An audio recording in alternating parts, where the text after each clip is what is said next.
A questão aborda o tema da antiguidade clássica, especificamente Roma Antiga, e fala das revoltas de escravos. Lembrando que na antiguidade, tanto Grécia e Roma se constituíram em sociedades escravistas, em sistemas escravistas, já que a base da produção era a mão de obra escrava.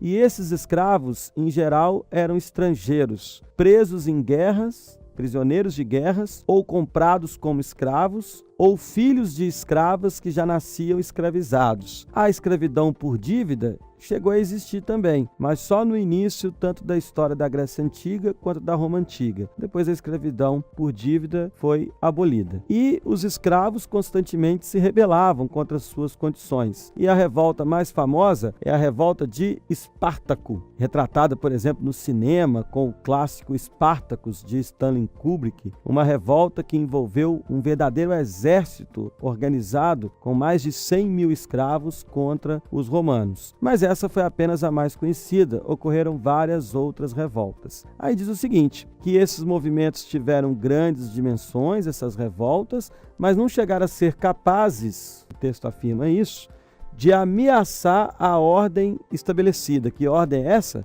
A ordem escravista. E também o texto chega a afirmar que os escravos se envolveram em conflitos no último século da República, ou seja, na crise da República, que antecede a formação do Império, em verdadeiras guerras civis, mas que, em geral, esses escravos não tinham um programa político próprio, de que eles eram usados por cidadãos, por lideranças políticas, como massa de manobra, para atender interesses de certos grupos da elite política romana. Então, apesar de terem sido revoltas muito importantes, com destaque para a de Espartaco, segundo o texto, os escravos que pertenciam a nações diversas tinham dificuldades de se unir para formar um programa político alternativo e acabavam atuando sob a liderança de políticos romanos que tinham interesses específicos. Aí o enunciado pede para o aluno o seguinte: os exemplos mencionados no texto evidenciam que as lutas escravistas ocorridas em Roma na antiguidade foram, então vamos para a letra A,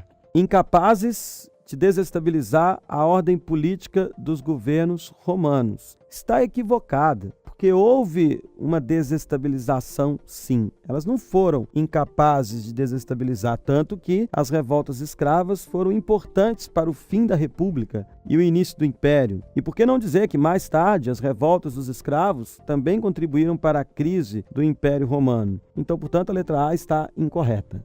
A letra B, que diz que as lutas escravistas foram fragilizadas pelo distanciamento dos demais grupos sociais subalternos. Também um equívoco, porque das lutas escravas participavam diversos grupos sociais. Inclusive muitos plebeus que viviam em situação de extrema pobreza chegaram a se envolver em algumas rebeliões escravistas. E muitas vezes essas rebeliões envolviam vários segmentos da sociedade romana. Também um equívoco a afirmação da letra B. Já a letra C afirma que as lutas escravistas foram ineficientes em relação às conquistas de alforrias, que seria a liberdade de pessoas escravizadas. Nem sempre foram ineficientes, porque alguns escravos, se destacando nas guerras, conseguiram a liberdade, assumindo muitas vezes até posições no exército romano. Então sim, alguns indivíduos escravizados chegaram a conquistar a liberdade participando dessas revoltas. A letra E diz que as rebeliões escravas foram irrelevantes historicamente. Claro que não, não é à toa que até hoje analisamos, por exemplo, a grande revolta de Espartaco. Não é à toa que é explorada pelo cinema, porque essas revoltas foram fundamentais na luta contra a exploração e também para entender os conflitos sociais ocorridos ao longo da história da humanidade, especificamente da história de Roma.